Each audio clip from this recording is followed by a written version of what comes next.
Hello and welcome to another episode of the Best You interview series. It's Gary here again. Thank you very, very much, as always, for taking the time to tune in. And today I'm delighted to be joined by life and relationship coach Susan Allan, who is here to discuss her thoughts, her feelings, and her experiences with the topic of empathy.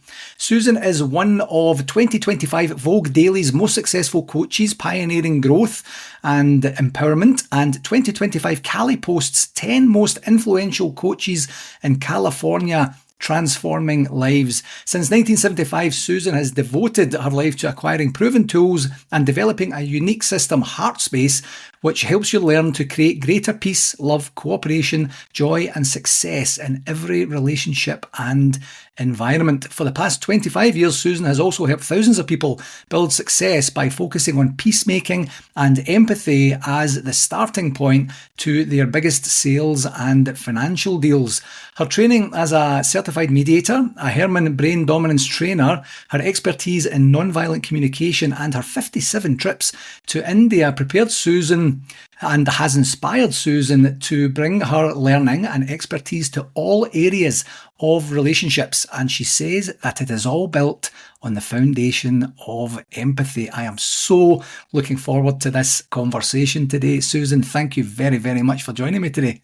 Thank you very, very much for having me. I'm thrilled. I'm absolutely delighted to. I'm absolutely delighted. So I explained a wee bit of your journey there. When we had the opportunity to chat prior to recording, you have such a vast, unique, fun, exciting, sometimes scary, entertaining background and history. Can you give us a bit of a package of your whole experience that brought you to the point of really having focus on empathy being the foundation to all good things in the world? When it saved my life, Gary. Yeah.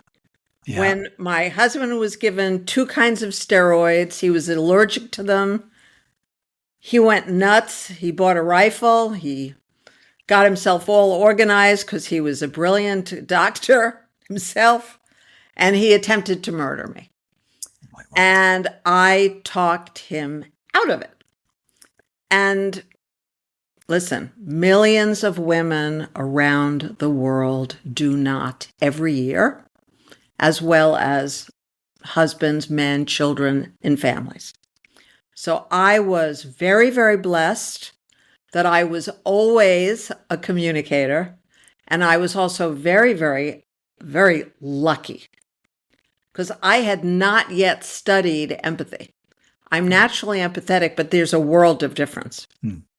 When I teach empathy, it's about having the vocabulary. What is somebody likely to be feeling and needing in that moment? Whether it's a person in your personal life or a person in your career life or someone you wish would be in either of those categories, And you've got to be pretty accurate, but you're not expected to be psychic. And the delivery where you're compassionately, sweetly, emotionally connecting, people think that's what empathy is. No, that's a part of it. But having the vocabulary, which I teach my clients, and practicing the actual delivery, which I do with all my clients regularly, again and again and again, until we reach our goal, is how you use empathy to change your life. That's how he put down the rifle. That's how I ended up having a divorce. It was expensive. It was a misery, but it happened. And I'm still here. And that's really the whole goal, isn't it? Absolutely. Absolutely. So you take this experience, which is literally life-threatening and life-changing, as it turns out, you get away from the immediacy of the danger that's happening. When you had that, I'm really interested about the mind process of afterwards when you come down from the adrenaline high or whatever you were experiencing, or low, as the case may be, in and of the moment. When you start to reflect on that, what were your key learnings from that experience? It gave me my mission. Right. Here I am, this intelligent woman from New York City, sophisticated family, successful family, I was on the Montel Williams show, and they flew me to New York, and I was having dinner with my aunt and uncle, and he was the chairman of Bloomingdale's at the time, very prominent New York couple. And my aunt said to me, well, what are you doing here? Like, why are you here? So I told her, and we don't watch that show. You get that kind of answer. All right. And I said, well, it's about domestic violence. And my aunt, who had no other nieces and no nephews, so I'm the only person besides their kids. Yeah. She said, your uncle and I don't know anyone who's been involved in domestic violence. So I said, actually, you do. Me. That's what domestic violence can look like. That's what any horrible thing can look like. It can look like the person you would least expect it, right? Yeah. So when I had this experience of surviving, because I learned all this stuff in the 11 and a half hour after I ran away and hid and all that. And then I started to meet people who had similar problems, or their sister did, or and I thought, I've got to share this information because I had put together a system. I've got to share this. Well, now 10,000 people later, I give a free consultation and have to a minimum of 10,000 people. Some become my clients, some don't. And it changed my life because now I had a mission. I hate to say it. I always wanted a life that was a mission. I always wanted that. I didn't think I'd almost have to die to get it. But this is the real me. I couldn't be happier with my work. Yeah. It's incredible. It's actually, it's ironic that you said that the last thing that you said, how much, and this is almost not even a rhetorical question. It's just a placed statement question, but how many times do people have to go through trauma to get to the actual mission point, or to get to that point, whether it's ground zero, rock bottom, whatever you want to call it, to say, this is actually what I was meant to do. Surely there are easier paths and ways to get to a spot where you say, you know what, I really like this. I think I would be good at this. I'm going to go and try this. Before there's a gun pointed at my head. But humans learn from pain. You know that because you're a coach. Yeah. And humans learn from pain. I hate it. You hate it. Everybody watching forever will hate it. It is a reality. Why would I stop watching some fun movie or reading an interesting book or go to the beach if I never was ever going to have a problem in my life? Yeah. Right? But the things that I've learned, I am an excellent life coach for one overarching reason. I've lived through it all. Yeah, absolutely. In every area. People say to me, well, you've probably whenever it happens to you too, Gary, when people start a sentence that said, you've probably never had this happen to you, but it's going to be something you could immediately say, oh, yeah, a couple of times. Yeah, absolutely. So you mentioned earlier that certain parts of empathy are the superficial or commonly thought of or accepted as being empathy is just a part of empathy. The bleeding heart part. Yeah. Now, the bleeding heart part is natural to you, natural to me, if it is, and it doesn't get you there. Mm-hmm. So empathy is more. Then I think you had more to the question. I just wanted to demonstrate to people quickly. Don't stop there. Yeah, well, it was literally. I'm going to ask the same of you. Don't stop there.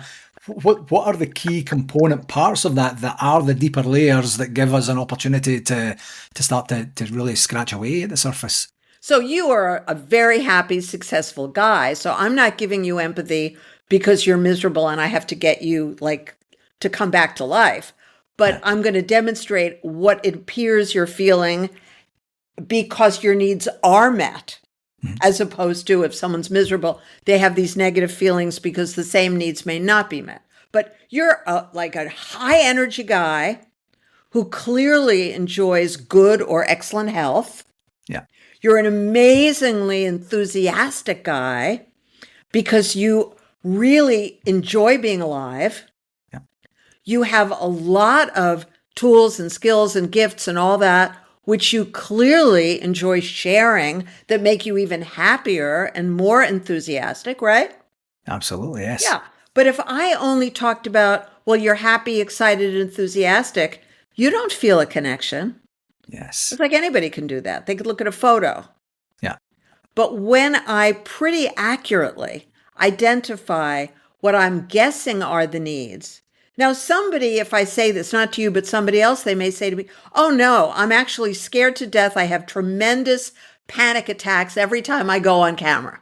You know, gee, so it isn't about guessing correctly. It's that I would have connected to the best of my ability. And then it gave the other person, the listener, the opportunity of basically straightening me out. Yeah. But it's that connection that's the difference between someone you don't care if you ever speak to again. Yeah. And somebody you go, oh, I really love being on Gary's show. I hope he invites me again because he's such a great guy. Yeah. It's all the difference in the world. Yeah, absolutely. Emotional connection, it's one of these things. I was actually just doing a bit of writing yesterday and was talking about the ability to recall your memories, and how to recall them with accuracy, because you'll have the experience you had and then you'll have the memory of the experience you had, and they might not be the same thing.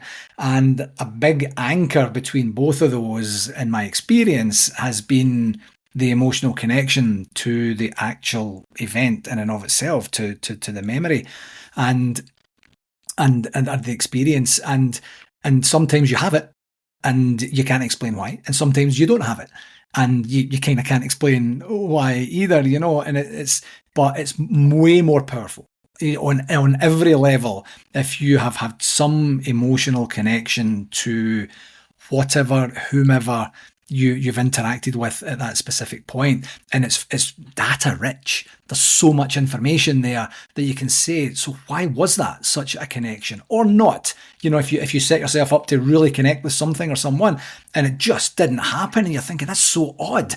Everything was lined up as if this was just going to be a slam dunk, and it never happened for some reason. Again, data rich. You would be able to go and dissect that information as much as you possibly can. What need didn't he meet? Didn't she meet? That's on my hierarchy of my personal needs or your personal needs. Yeah. And well, I mean, for example, if either one of us had a habit of being morose, depressed, etc., that would be a not working connection, right? Yeah. It's like, fix yourself, right? Because I'm gathering you haven't been like this every minute of your life. I know I haven't. Definitely. Yeah. It's like, but I figure that people enjoy this, and I would enjoy me more at this, so I fix it. But yeah, so if somebody just isn't a vibrational state connector, if people are understanding that it's a vibe thing, you're upbeat or you're downbeat, then all the other stuff is, unimportant. So do you think, just to dissect this a wee bit further then, Susan, do you think that if you don't have a connection at any level, that it's very, very difficult or almost impossible to have empathy with someone else? Didn't mean to do that, and I did it because the memory of someone where it was, the myth of Sisyphus, where you're pushing the big, huge boulder up the hill. This is, Sisyphus is in hell. And then he gets to the top of the hill with this huge boulder, and it immediately falls down to the bottom. And he has to spend 1,000,000 years in hell doing that. Well, that's what that feels like. Yeah. If you're the one who's trying to make a connection, the old expression, if you're alive, please notify your face. So listen, people are in a lot of pain, but people who are in a lot of pain will get help a lot faster from me and millions of others if they're able to speak about their pain, not pretend they're fine. Yeah. Because we can be with pain. It's when somebody is, in absentia, Yeah. then where do you go with it? You just keep giving them empathy and giving them empathy and giving them empathy. And I watched Marshall Rosenberg do that at a 10-day program. I sat there for about an hour and a half. Then lunch was called. I forced myself not to go. I kept listening to him give empathy to this very troubled guy who had started out just looking at his knees. And little by little, this guy started to come to life just from empathy. And basically, by that point, Marshall was talking almost not at all. He was going, yeah. And now, because he got the guy talking, the guy felt safe enough to talk. And then I just got hungry, and how long is this going to go on? So I ran out, I grabbed a quick lunch, I came back. Marshall was still at it, but by now the guy appeared to be a healthier, happier, far more present person. And he had color in his face. Yeah. Which I've seen. I've worked on 2 different people with empathy. And that's all they needed to get color back in their gray faces. Yeah, literally to get color back in their faces. Yeah. Because, people shut down, and they shut down based on whatever horrendous experience they've had. Yeah. And empathy, and I would agree with Marshall and millions of other people, empathy is the most effective way. It's the way that I teach all of my clients who come to me to end addiction in one of their family members.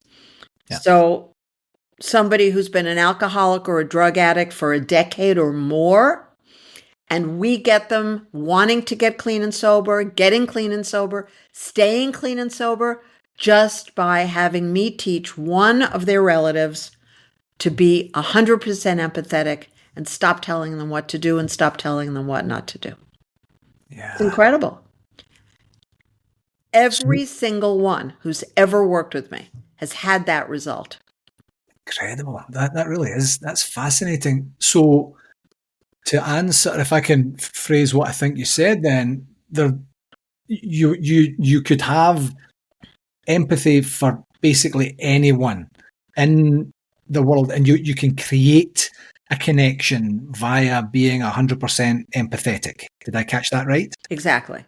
Yeah. So whether you're negotiating a business deal, a big one, a small one, I do both, doesn't matter.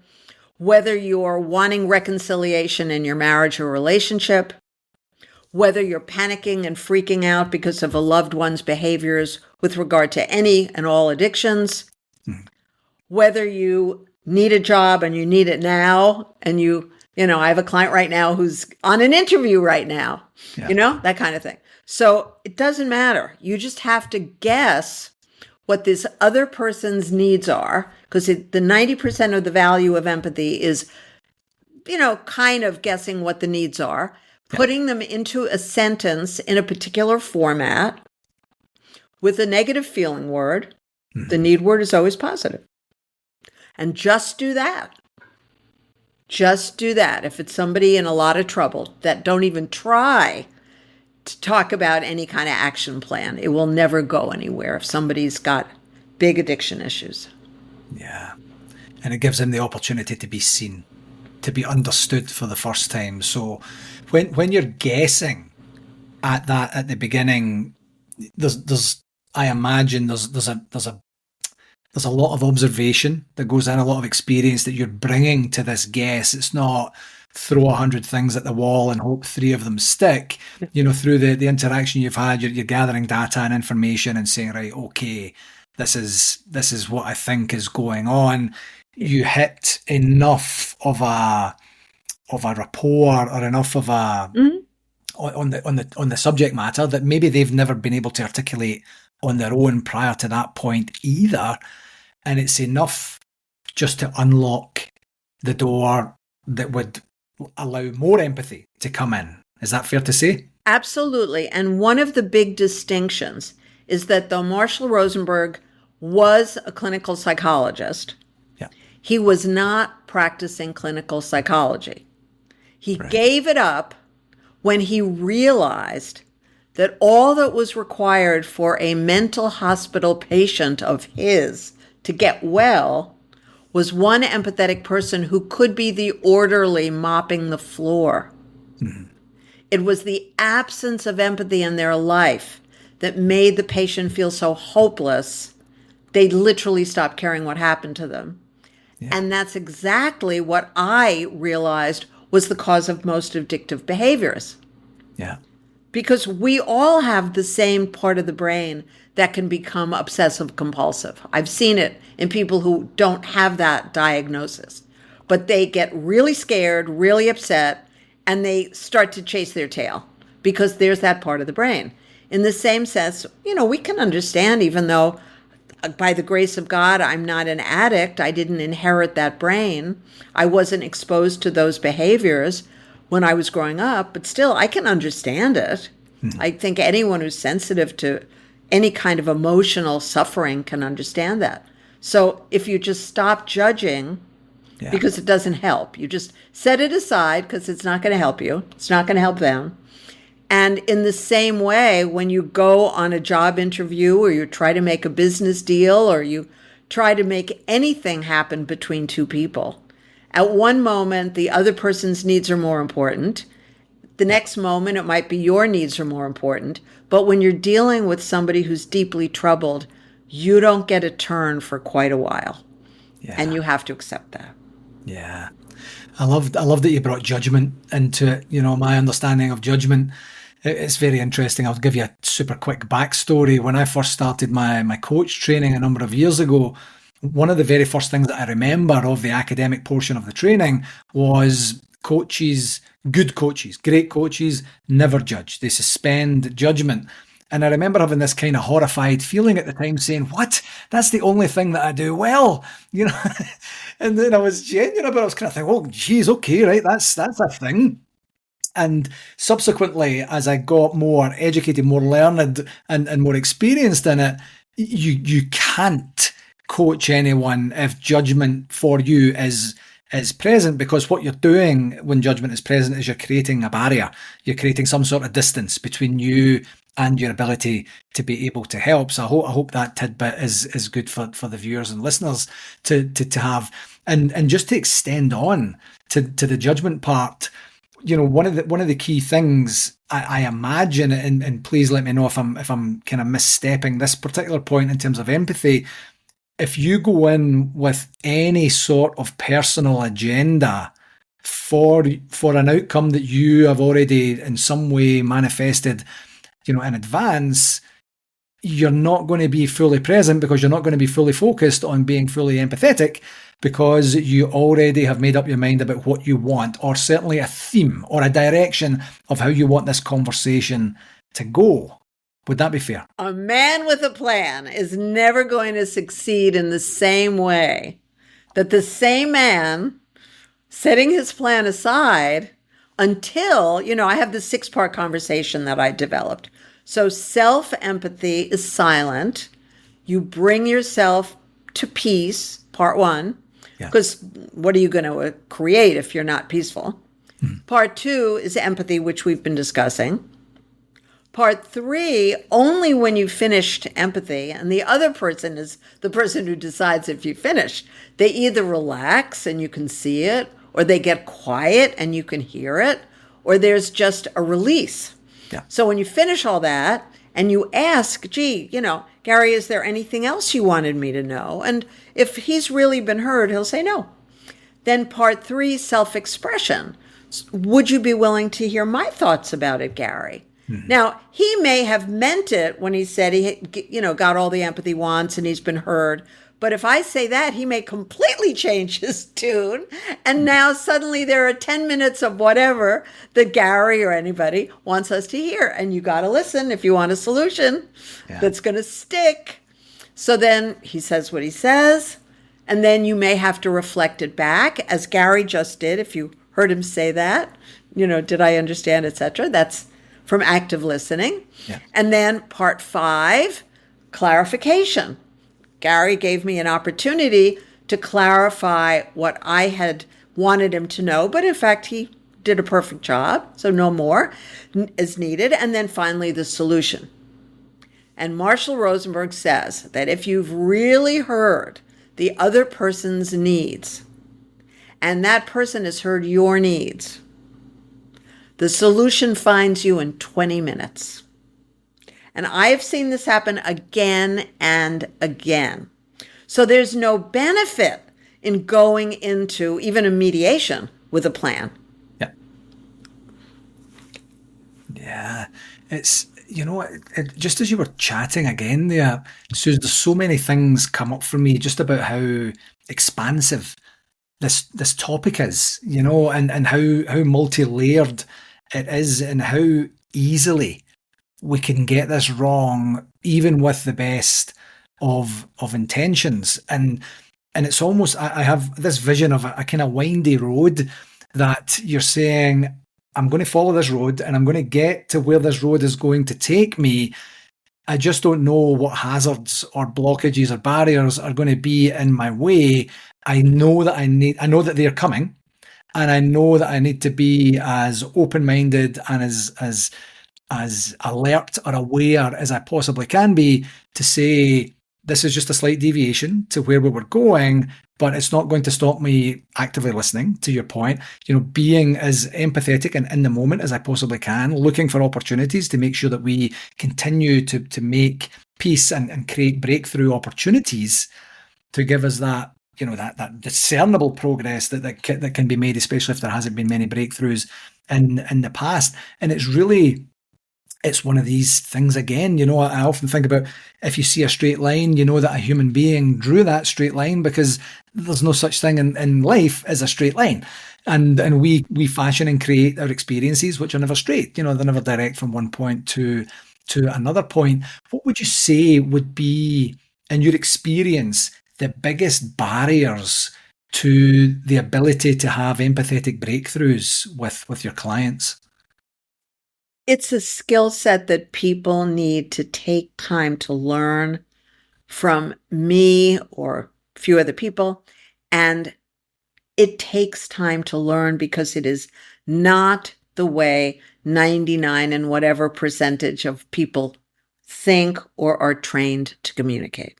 Yeah.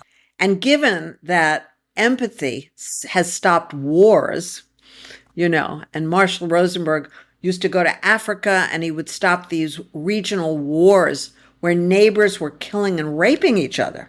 Mm-hmm. And then he would be invited to go there and work with them, and it would all, after a period of time, stop. There are less costly ways to meet your needs than killing and raping your neighbors. Yeah. Every single solution that he came up with during his 40 or so years of doing this was based on his desire, and his language is to find less costly ways to solve that problem. Yeah. And it is remarkable. I mean, for me to tell you that of all the different addiction cases, which are the most complicated cases, the most complicated of all of them was a guy who had been a homeless drug addict for about 8 years when I met his dad, and suggested that his dad might want to do something about this, because his dad and the mom had given up on thinking about doing anything because their punitive strategies didn't work. And here I came along, not knowing any of them, with a whole new approach. And the dad was, what do I have to lose? He's living on the streets in San Francisco. We haven't heard from him in 10 months. What do we have to lose? Yeah. So it's a learning curve. People have to commit themselves to learning. And it only works when you get to a certain skill set where you sound normal, you sound natural, and the other person can actually believe that you do care. Yeah. So that's the challenge.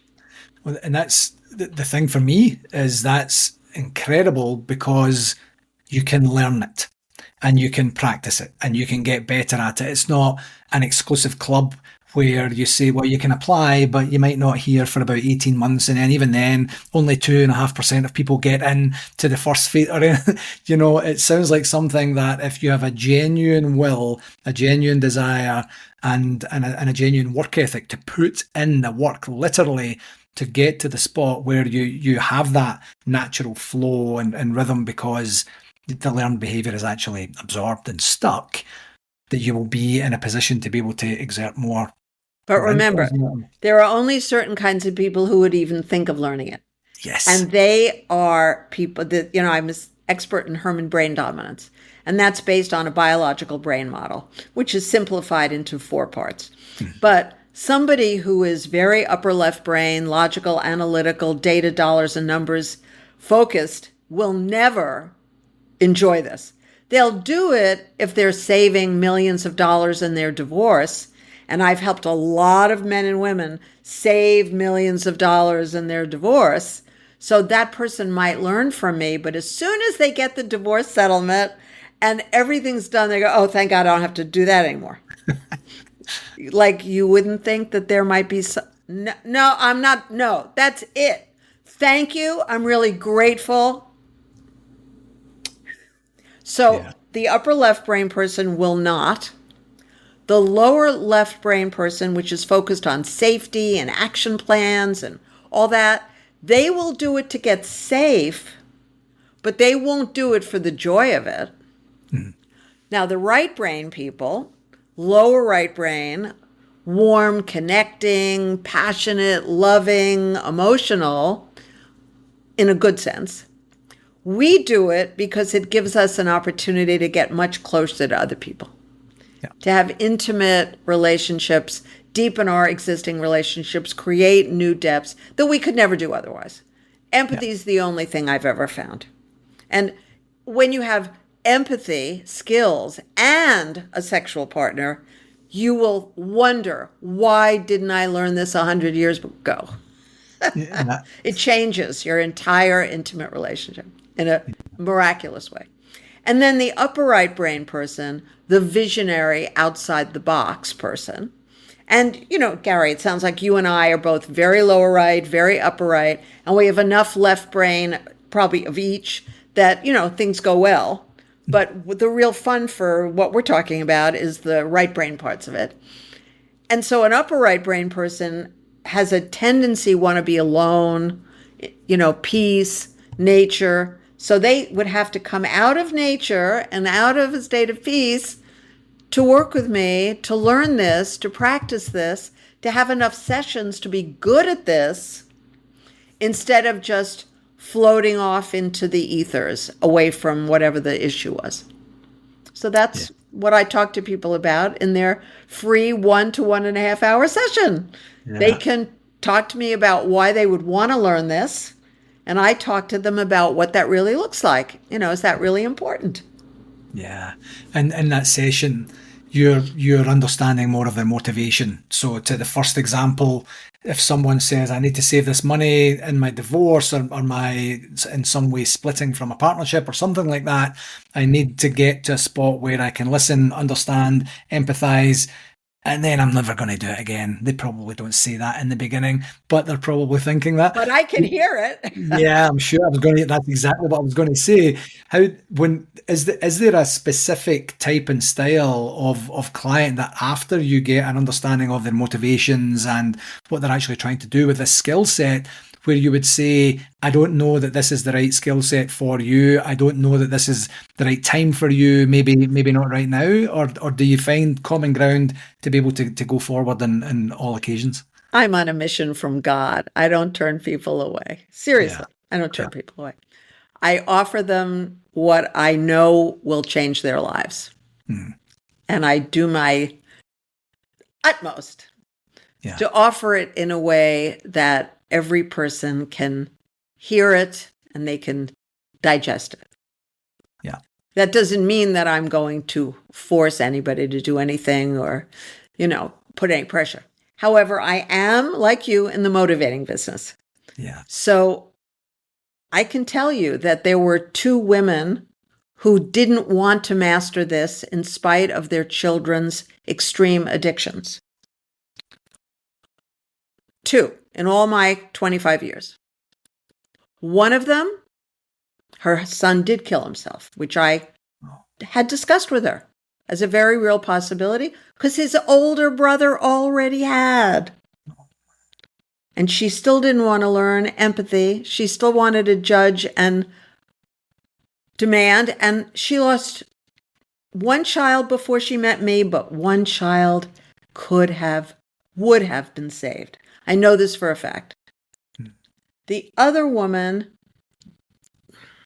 money was God to her because she had a huge career and she only wanted a few sessions, which weren't enough for her to learn. And her husband didn't want to learn anything. They were separated anyway. And her son killed her and then killed himself. Word. Now, when I say to somebody, I can show you how to turn this mess around because I've been doing this for 25 years. I have lots of examples of people very much like you who have had horrible situations like yours, who have turned their situations around. If you want to hear more about that, just let me know. Or I can just spend the time, 100% on describing to you how you would communicate with these people in a different way, and you would have a different outcome or a combo, whatever. So people, have individual preferences and priorities that may not be the best for them. They may not be practical. And this happened many years ago, thank God. So, I don't really think about it often. But Believe me, when somebody calls me and they tell me about addiction, or in many cases, they don't realize they're telling me about addiction. Isn't that funny in this day and age? They don't realize that's what is happening. Mm-hmm. I put 1,000,000% of my attention on the only outcome that is acceptable to me. Yeah. So I don't judge. However, I am going to do everything humanly possible to motivate that person to turn this mess around. Yeah. That's very powerful and quite horrific that these people had these experiences first and foremost, of course, and that you were an actor in the entire scene of the entire movie, the entire play, to go forward and knowing that you could have helped. That's it. Just shows you like the power of this. This is not give someone a back rub and tell them everything's going to be okay and you'll have a better outcome. This is deep, personal, meaningful work that if you invest in it, you can literally and figuratively change lives, starting with your own. And you will. And you absolutely will. Yeah, that's an incredible story. I'm really sorry to hear that.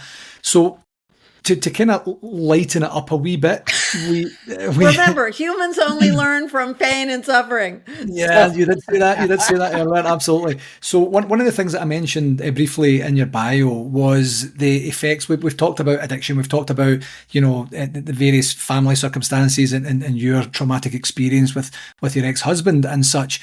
But one of the things, you can have a very good experience in terms of your business dealings if you approach your business dealings with empathetic vibes, as to use the word that you used earlier there. Is it a different approach that you have from an empathy perspective between personal and professional? Yeah, it's very different. It's based on I've been doing this for 25 years, but for 22 years, I owned a business in the fashion industry and I was very successful. And, so I know about corporate America, and I did business in France, and I imported most of the things from all over the world. So I know the difference between people from a cultural perspective, from a religious perspective, and I'm from New York City. So it's a melting pot. We are born knowing that people are like us and slightly different from us. Yeah. So in corporate situations where a lot of money is on the line, the very first thing you have to do, whether you're the owner of the company, whether you're the head of sales, whether you're a newbie salesperson, whether you just started in the operations department, it doesn't matter. Your best success starts with you learning Herrmann Brain Dominance before you think about empathy. Because different people's brains are wired slightly differently, and they have different needs associated with them. So the upper left brain person, logical, analytical, data, dollars and numbers driven, so think of your average CPA, your CFO. Yeah. So don't try to have a lovey-dovey conversation with that person most of the time. And I mean, if that's your partner. Yeah. And at work, if that's your boss, or if that's someone who works for you and runs a big financial aspect of your company, be careful what you're speaking about. They don't have time for nonsense. You know what, Gary, you and I have been talking about, they would say, well, put it in 5 words. Yeah. Learn empathy now. When it comes to people who are moms and stay-at-home dads or caregiving dads, single dads, they have to use so much of their lower brain, their emotional lower right brain, which is about connecting and loving and touch and with their partner's passion and friendship and all that. And then as a parent, they also have to be all about safety. Keeping these kids alive is a major part of parenting in this day and age, and sure always was. So you have to understand who people are by what their needs are. Yeah. And if the person in your corporate environment, your business partner, and certainly the person who's the creative in the company, if you're a company that sells a widget, whatever it is, somebody designed or improved the design of the widget. That person is the upper right brain person who needs special handling. Yeah. Those people tend to want to walk out when they're annoyed. Well, you can't have a corporate member walk out. Yeah. And you've got to keep them calm. You've got to give them a long leash, but a leash nevertheless. Yeah. And when you are motivating people either to take a job, to keep the job, to hire you, to give you more money, or if you're the boss, to accept less money, all of these things have to do with understanding people's needs. Yeah. Again, I find Herrmann Brain Dominance to be the very best tool for that. And then you give them empathy based on what their needs are. Yeah. And that's all part of the motivating process. Yeah. Yeah, absolutely fascinating. So we could literally talk about this for about another 5 hours or so, but I'm going to be respectful of your time. As you know, Susan, this is called the Best You, and I purposely crafted the name to give people something to strive towards, and the constancy of further development and such. What's one regular practice that Susan employs to give her the best opportunity to be the best version of herself? Well, you have to learn self-empathy. I'm feeling scared because I need safety, breathe.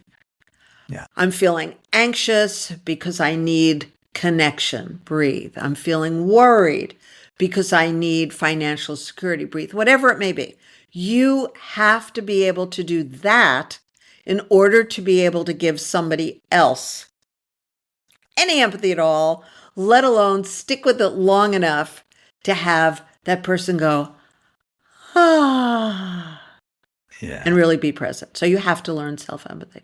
And I have videos about all of this. So anyone who's interested in learning, of course, they can have a free session, and they can also text me, email me, whatever, and they can get the videos too, and you can study them and learn them. Perfect. That's a wonderful segue, because the very last question I do like to ask all of my guests is, where can people find out more about you? Thank you. So my cell is 818-314-1200, 818-314-1200. My best email is Susan@SusanAllan, ALLAN, the Scottish way, .org. Susan@SusanAllan.org. And the best website is SusanAllan.org. And, whatever way you're going to get in touch, tell me that you saw me on Gary's podcast. Yes, please. Absolutely.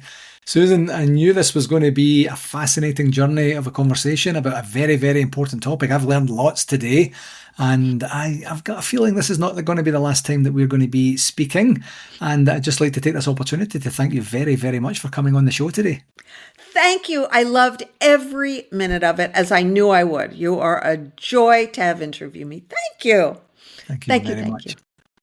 Hello again. Thanks again for tuning in to this episode, and I do hope that you found it valuable and gained some insights. I do have an ask for you. If you enjoyed this podcast, I would absolutely love it if you would connect with me on my socials, and that's at LinkedIn, Facebook and YouTube. Just search for my name and do whatever it is you need to do there to follow me and stay updated with all the latest content, tips and discussions. And for any more resources that you're looking for, feel free to visit my website, garygillen.com. And while you're there, you can book a free, no obligation 30-minute coaching call directly with me through the site. Whether you're looking to enhance your performance or tackle a new challenge, I'm absolutely here to help you succeed, and I would absolutely love to hear from you. Thanks very much again, and until next time, keep pushing towards your goals and getting better each and every day, my friend.